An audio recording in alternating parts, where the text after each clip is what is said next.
प्यारे मित्रों, आज हम लोग प्री को पेपर को देखने वाले हैं। यूपीएससी पिछले कई सालों से कैसा क्वेश्चन पूछा है, कैसा क्वेश्चन होता है, ये सारा चीज़ हम लोग करने वाले हैं। तो इसमें आपको प्री को पेपर में कैसा कैसा क्वेश्चन पूछता है और कौन कौन से सब्जेक्ट से ये क्वेश्चन पूछा जाता है, उन्हीं सब्जेक्टों का, उन्हीं विषयों का हम सूची तैयार किए हैं। सबसे पहले हम विषय सूची के बारे में जानेंगे। तो इन विषय सूचियों को आप अच्छे तरीके से इसको नोट कर लीजिए। अगर आप 2024 में प्री का पेपर देना चाहते हैं और देने वाले हैं तो आप इसको मस्ट कर लीजिए ताकि आपको एग्ज़ाम में आपको फ़ायदा हो सके। ठीक है, अगर आपको 2025 में अटेम्प्ट देना है तो आप इसको अच्छे तरीके से लेसन प्लान इसको नोट कर लीजिए, बना लीजिए, अच्छे तरीके से नोट कर लीजिए। ठीक है, क्योंकि मानना है कि यूपीएससी में जो प्रीवियस ईयर जो क्वेश्चन है, पीवाई क्वेश्चन है, वो बहुत मायने रखता है। तो इसलिए हम पीवाई क्वेश्चन लेकर आ गए हैं जो यूपीएससी पिछले कई सालों से पूछा है, उसी क्वेश्चन को लेकर हम आगे हैं। तो चलते हैं और स्टार्ट करते हैं। हम लोग विषय को देखते हैं कि कौन कौन विषय हैं। और एक चीज़ आपको बता देते हैं, हम इन विषयों से, इन सब्जेक्टों से हम अभी सिर्फ और सिर्फ हम एमसीक्यू क्वेश्चन करने वाले हैं। MCQ question, multi choice question, multiply choice question करने वाले हैं। अगर आप यूपीएससी को और अच्छे तरीके से प्रिपरेशन करना चाहते हैं तो आप प्री का जो पेपर है, जो इन सब्जेक्ट का नाम बताएंगे, इन सब्जेक्टों का अच्छे तरीके से मस्ट कर लीजिए। यही 7 सब्जेक्ट ऐसे हैं जो आपको प्री का जो पेपर पिछले कई सालों से बने हैं, इसलिए आप इन विषयों को अच्छे तरीके से मस्ट कर लीजिए अगर आपको प्री में अच्छा नंबर लाना है। तो स्टार्ट करते हैं। ये है पहला हिस्ट्री, और हिस्ट्री आपको बहुत मायने रखता है, तो हिस्ट्री आपको अच्छे तरीके से मस्ट कर लीजिए। ऐसा आपको बता दें कि अगर आप छठा से लेकर 12वीं तक का एनसीईआरटी अगर आप अच्छे तरीके से पढ़े हैं तो आपको प्री हो या मेंस, उसमें आपको बहुत मतलब कि फ़ायदा हो सकता है। और एनसीईआरटी को अगर पकड़ के रखे हैं तब आपको कोई दिक्कत नहीं है। नहीं पढ़े हैं तो एनसीईआरटी पढ़ना स्टार्ट कर दीजिए। तो ये आपके फर्स्ट जो है हिस्ट्री हैं, फिर उसके बाद भूगोल, फिर पर्यावरण एवं परिस्थितिकी, राज्य व्यवस्था, अर्थव्यवस्था और विज्ञान एवं प्रौद्योगिकी और समसामयिकी। ये 7 हम सब्जेक्ट को करने वाले हैं और इन्हीं 7 सब्जेक्टों से प्री जो पेपर बने हैं पिछले कई सालों से, उसी को आज हम अध्ययन करने वाले हैं। तो मेरे साथ लास्ट तक जुड़े रहिएगा और अच्छे तरीके से पढ़ाई कीजिए और जितना मेहनत कर पाए कीजिए। और 2024 के जो स्टूडेंट देने वाले हैं प्री का, उनका पेपर बहुत अच्छा तरीके से जाए, हम यही कामना करते हैं। तो चलिए स्टार्ट करते हैं।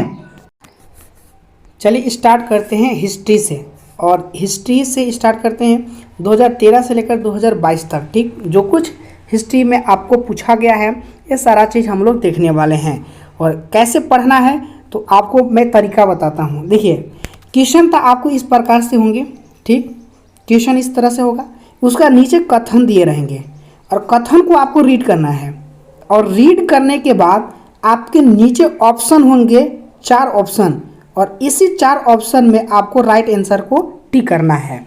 अब आप कथन को अच्छे तरीके से रीड करेंगे तो इस कथन में आप पाएंगे कि कुछ कथन सही होंगे और कुछ कथन गलत होंगे। तो जो कथन गलत है, जो कथन सही है, उसी को आपको ऑप्शन के हिसाब से आपको राइट करना होगा। ठीक है, अगर आपको 2 कथन सही लगते हैं या 3 कथन सही लगते हैं या सब कथन सही लगते हैं तो नीचे ऑप्शन दिया रहेगा ऑल, सभी, या फिर 1 या 2 या 3, इस तरह से करके दिया रहेगा। तो आप अच्छे तरीके से समझिएगा। ठीक, तो पढ़ना कैसे है, कथन में जो राइट हैं, जो आंसर सही है, उसको तो पढ़ना है, उसको तो नोट बनाना है। साथ ही साथ जो गलत ऑप्शन हैं, जो राइट हैं, और जो रॉन्ग है तो राइट को भी आपको नोट बनाना है और जो रॉन्ग है उसको भी नोट बनाना है। अगर आप रॉन्ग यानी गलत को भी अगर आप नोट बनाते चलते हैं तो इससे आपको ये फ़ायदा होगा कि आप गलती पर ज़्यादा नज़र रखिएगा तो आपसे ज़्यादा गलती नहीं होगा। ठीक है ना। तो स्टार्ट करते हैं क्वेश्चन फर्स्ट। क्वेश्चन देखेंगे आपके सामने फर्स्ट क्वेश्चन है, ठीक है ना, कि क्वेश्चन भारतीय शिला वस्तु के इतिहास के संदर्भ में निम्नलिखित कथनों पर विचार करने के लिए कहा गया और इस विचार के आधार पर नीचे 3 आपको दिए गए हैं कथन। फर्स्ट कथन है, ठीक है, और इस कथनों पर आपको विचार करना है और इसके हिसाब से आपको ऑप्शन लगाना है। तो फर्स्ट कथन में क्या कहता है, बादामी की गुफाएं भारत की प्राचीनतम अवशिष्टि शैलाकृत गुफाएं हैं। थर्ड है बराबर की शैलाकृति गुफाएं सम्राट चंद्रगुप्त मौर्य द्वारा मूलतः आजीविका के लिए बनाई गई थी। थर्ड है एलोरा में गुफाएं विभिन्न धर्मों के लिए बनाई गई थी। अब आप इसको पढ़े हैं, अगर इसमें राइट है आंसर, जो राइट आंसर है उसको नीचे ऑप्शन के आधार पर आपको सही करना है। ठीक है ना। तो ध्यान दीजिएगा कि जो इसमें राइट आंसर है वो इसका थर्ड है। थर्ड इसका राइट आंसर है कि एलोरा में गुफाएं विभिन्न धर्मों के लिए बनाई गई थी। अब इन एलोरा में जो गुफाएं हैं, इन गुफाओं के बारे में थोड़ा सा हम लोग चर्चा कर लेते हैं, थोड़ा सा गहराई में पढ़ लेते हैं। और पढ़ना आपको आराम आराम से है, कहीं भागना नहीं है। आप इस तरह से पढ़िए कि दोबारा इसको पढ़ना ना पड़े, इस तरह से रिवाइज करते चलिए, आराम से पढ़िए, एकदम 2 बार 3 बार एक क्वेश्चन को रटा मारिए ताकि आप इसको भूलिए ना। ठीक है ना। तो इस कथन के बारे में आइए थोड़ा सा विचार और करते हैं। ठीक है ना। तो इस कथन जो है सी इसका राइट है। इस कथनों पर विचार करते हैं हम लोग कि जो एलोरा जो गुफाएं की बात कहें, एलोरा में गुफाएं की बात कहें, ये औरंगाबाद, ठीक है ना, औरंगाबाद में पड़ता है। औरंगाबाद की शैलाकृत गुफाएं जिनकी निर्माण जो है ना वो 7वीं और 9वीं शताब्दी के बीच में ये हुआ था। ठीक है। इनके बारे में थोड़ी सी गहराई और हम लोग जानने का प्रयास करेंगे कि ये जो हैं तीन धर्मों बौद्ध हो गए, ठीक है, जैन हो गए और हिंदू धर्म, 3 धर्मों को समर्पित करता है ये गुफा। इसमें बात करते हैं कि कुल 34 गुफाएं में से 1 से लेकर 12 तक जो गुफाएं हैं, ठीक है ना, ये बौद्ध को समर्पित करता है और 13 से 29 तक जो हैं वो हिंदू को समर्पित करता है और 30 से 34 तक जो हैं वो जैन गुफाएं हैं। तो ये गुफाएं के बारे में आप जान गए। टोटल कितनी गुफाएं हैं? 34 हैं। 1 से लेकर 12 तक जो गुफाएं हैं वो गुफाएं किसके हैं? बौद्ध की। और 13 से 29 तक जो गुफाएं हैं वो किसकी हैं? हिंदू की। और 30 से लेकर 34 तक वो हैं जैन की। जैन की यहाँ 4 गुफाएं हैं, ठीक है ना। इनके निर्माण के बारे में थोड़ा सा जानते हैं कि निर्माण राष्ट्रकूट शासन काल में इसका निर्माण हुआ था। अब इसका हम राइट आंसर, राइट कथन पर विचार किए, ठीक है ना। इतना विचार करने के बाद जो इसमें से गलत हुए उन पर भी विचार कीजिए, उनका भी आप नोट बनाइए। अगर आप गलती को भी अगर आप नोट बनाते चलिएगा तो हम एक ही चीज़ कहेंगे कि आपसे कभी गलती हो ही नहीं सकता है जो गलती को पकड़ में रखेंगे, ठीक है ना। अब गलत ऑप्शन को ध्यान से हम लोग नोट करते चलेंगे। गलत ऑप्शन में क्या था, देखिए ध्यान से सुनिए। गलत ऑप्शन में कि कथन जो फर्स्ट है वो गलत कैसे है, क्योंकि भारत की प्राचीनतम अवशिष्टि शैलाकृति गुफाएं बादामी की न होकर सम्राट अशोक के काल में बनवाई गई। बराबर बिहार की गुफाएं हैं। अशोक ने यह 3 गुफाएं बनवाए थे, ठीक है ना।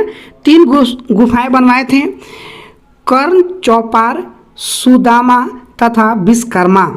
ये विश्व झोपड़ी, ठीक है ना, विश्व झोपड़ी थे का निर्माण करवाया था।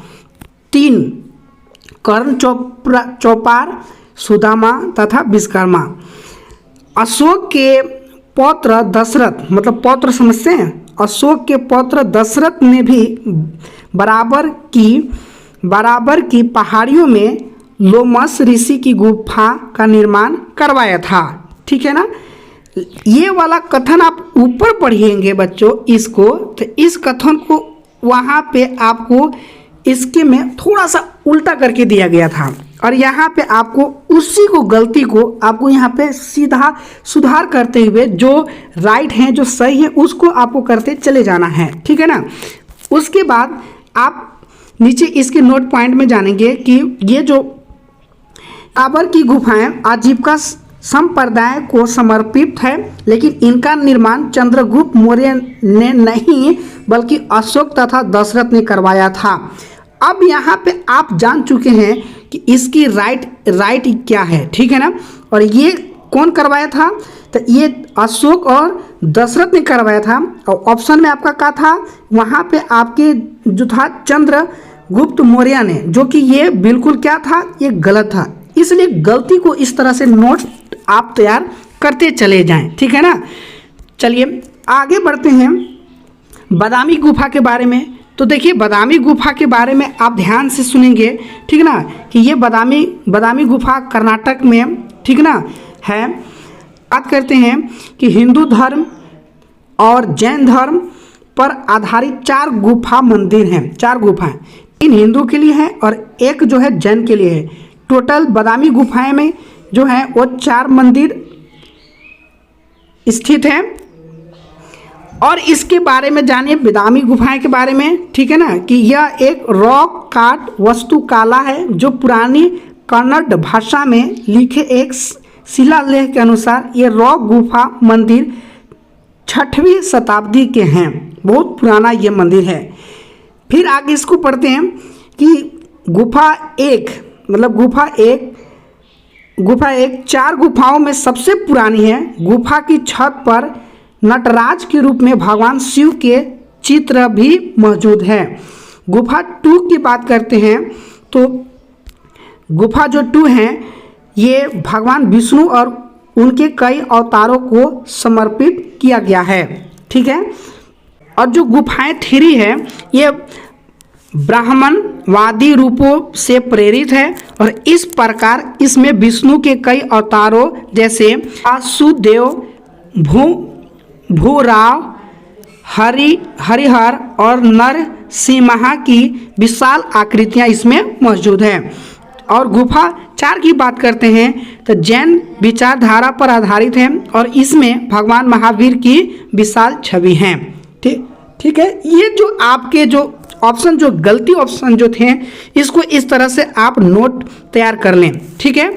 ये अभी आप जो देखें एक क्वेश्चन को इतनी बारीकी चीज़ से अगर पढ़ा जाए तो हमको नहीं लगता है कि आपको समझ में ना आए और आपको कोई दिक्कत हो और आप भूलें। इस तरह से पढ़िए। अगर आप भूल जाते हैं ना तो आप इसको दोबारा पढ़ें, दोबारा शुरू करें, यहीं से स्टार्ट करें, दोबारा फिर पढ़िए। 1 नहीं 2 बार, 2 बार नहीं 3 बार, 3 नहीं 4 बार, 4 नहीं 1000 बार पढ़िए। जब तक पढ़िए तब तक इसको आप सही नहीं कर लेते हैं, समझ नहीं लेते हैं। ठीक है ना। इस प्रकार के क्वेश्चन आपसे पूछे जाएंगे। ठीक ना। तो ऐसे नोट तैयार कीजिए और इस तरह से बनाइए। अभी हम आपके बताने के लिए विस्तार पूर्वक से इस तरह से हम बताएं, हम फास्ट चलेंगे और एक एक करके आगे बढ़ेंगे। क्वेश्चन नंबर 2 इस प्रकार के हैं कि भारत की यात्रा करने वाले चीनी यात्री युआन चवांग हैन तोंग्स ने तत्कालीन भारत की सामान्य दशाओं और संस्कृति का वर्णन किया है। इस संदर्भ में निम्नलिखित में से कौन से कथन सही हैं। ठीक है। अब आपको कथन पर विचार करना है। ठीक है ना। आपके सामने कथन ये हैं, 3 कथन है और 3 कथनों को अच्छे तरीके से पढ़ें। कथन जो फर्स्ट है कि सड़क और नदी मार्ग लूटमार से पूरी तरह सुरक्षित हैं। सेकेंड कथन है जहाँ तक अपराधों के लिए दंड का प्रश्न है, अग्नि, जल व विष द्वारा सत्य परीक्षा किया जाना ही किसी भी व्यक्ति के निर्दोषता अथवा दोष के निर्णय के साधन थे। थर्ड जो आपके कथन है, व्यापारियों को नौ घाटों और नौकों पर शुल्क देना पड़ता था। अब आप इस कथनों पर विचार करें कि कौन सा कथन सही है और कौन से कथन गलत हैं। जो कथन सही और जो कथन गलत लगता है वो सब का अच्छे तरीके से पढ़ें और अच्छे तरीके से उसको नोट बना लें, ठीक है ना। बात करते हैं जो यहाँ पे फर्स्ट हैं कि सड़क और नदी के मार्ग लूटमारों से पूरी तरह सुरक्षित हैं। उस टाइम बिल्कुल सुरक्षित नहीं थे, तो ये तो बिल्कुल क्या हो गया, गलत हो गया। बात करते हैं सेकेंड की। सेकेंड कथन क्या कहता है कि जहां अपराधों के लिए दंड का प्रश्न है, अग्नि जल एवं विष द्वारा सत्य परीक्षा किया जाना ही किसी भी व्यक्ति के निर्दोषता अथवा दोष के निर्णय के साधन थे। जी, उस टाइम ये बात सही था और ये वाला जो है ना, ये राइट है, ये सही लग रहे हैं। क्वेश्चन नंबर जो थर्ड है वो व्यापारियों को नौ घाटों और नौकों पर शुल्क देना पड़ता था। उस टाइम यहाँ ये जो व्यापारियों को शुल्क देना पड़ता था, टैक्स देना पड़ता था। तो इसमें जो विचार जो कथन जो है वो सेकेंड और थर्ड दोनों क्या हो गए, सही हैं, लेकिन फर्स्ट वाला क्या है, गलत है। इसलिए हम कह सकते हैं ऑप्शन के हिसाब से कि केवल 1, केवल 2, 3 या केवल 1, 3 या केवल 1, 2, 3 ये भी गलत हो गया। 1, 3 ये भी गलत हो गया और यहाँ बात करें 1, 2, 3 ये भी गलत हो गया। यहाँ पे जो सही है वो केवल 2 और 3 ही कथन सही हैं। अब आप इस प्रश्न को इस कथन के माध्यम से ऑप्शन तो राइट कर लिए, लेकिन इन पर थोड़ा सा विचार करें, गहराइयों से पढ़ें इसको, ठीक है ना। आइए हम आगे चलते हैं। अब चलते हैं थोड़ा सा फास्ट, ठीक है ना, क्योंकि जल्दी जल्दी करेंगे तभी जल्दी जल्दी क्वेश्चन हो पाएगा। ठीक, आप इस तरह से हम बता दिए, इस तरह से नोट बनाना है, इसी तरह से आप पढ़ाई कीजिएगा, वैसा ही नोट करते चल जाइएगा। अब हम डायरेक्ट चलेंगे क्वेश्चन आंसर पर, ठीक है ना। और ज़्यादा वीडियो लॉन्ग हो जाने के कारण आज का प्रश्न कम ही रहेगा, कल से इससे ज़्यादा प्रश्न होंगे, ठीक है ना। तो आज का ये लास्ट प्रश्न होने वाला है, आज यहीं तक, क्योंकि वीडियो बहुत ज़्यादा लॉन्ग हो गया है, क्योंकि इसको अपलोड करने में भी थोड़ा सा हमको दिक्कत होगा। ठीक, हम धीरे धीरे क्वेश्चन को बढ़ाते चल जाएंगे और हम 1-1 घंटा के वीडियो हम बनाने का प्रयास करेंगे। तो थर्ड क्वेश्चन जो है वो ध्यान से सुनेंगे सभी और इसको पढ़िएगा। थर्ड क्वेश्चन क्या कहता है कि भारतीय इतिहास के संदर्भ में प्रांतों से संविधान सभा के सदस्य, क्वेश्चन इतना हुआ। अब आपके पास नीचे जो ऑप्शन दिए गए हैं, ठीक है ना, क्या है ऑप्शन ए में कि उन प्रांतों के लोगों द्वारा सीधे निर्वाचित हुए थे। सेकेंड ऑप्शन कहता है कि भारतीय राष्ट्रीय कांग्रेस तथा मुस्लिम लीग द्वारा नामित हुए थे। थर्ड ऑप्शन कहता है कि प्रांतीय विधान सभाओं द्वारा निर्वाचित हुए थे। और फोर्थ ऑप्शन जो कहता है कि सरकार द्वारा संवैधानिक मामलों में उनकी विशेषज्ञता के लिए चुने गए थे। अब आप इसको अच्छे तरीके से रीड करेंगे। भारतीय इतिहास के संदर्भ में प्रांतों की जो संविधान सभा के जो सदस्य जो थे वो आपको बता दें कि उन प्रांतों के लोगों द्वारा सीधे निर्वाचित हुए थे, ये बिल्कुल गलत है। ठीक है, सेकेंड ऑप्शन कहता है भारतीय राष्ट्रीय कांग्रेस द्वारा मुस्लिम लीग द्वारा नामित हुए थे, बिल्कुल ये भी गलत है। और जो फोर्थ ऑप्शन है ये भी गलत है। इसकी राइट आंसर जो है वो प्रांतीय विधान सभाओं द्वारा निर्वाचित हुए थे। ठीक है, बाकी आप इसके बारे में गहराइयों से पढ़ने के प्रयास करें। आज की ये लास्ट प्रश्न, क्योंकि आज बहुत बड़े लॉन्ग वीडियो हो गए हैं और हम कल इससे ज़्यादा प्रश्न लाने के प्रयास करेंगे और लाएंगे। ठीक है, कैसा लगा आज की क्लास, कैसा लगा आज पढ़ने में, आप ज़रूर कमेंट करके बताइएगा। अगर डाउट या कोई भी क्यूरी हो तो आप डायरेक्ट मेरे व्हाट्सएप नंबर पर SMS कर सकते हैं कि जवाब देंगे। ठीक है, बाकी नेक्स्ट पार्ट में हम और क्वेश्चन करने वाले हैं। नेक्स्ट पार्ट कल आपको लेकर आएंगे और उसमें से इससे अधिक प्रश्न होने वाले हैं।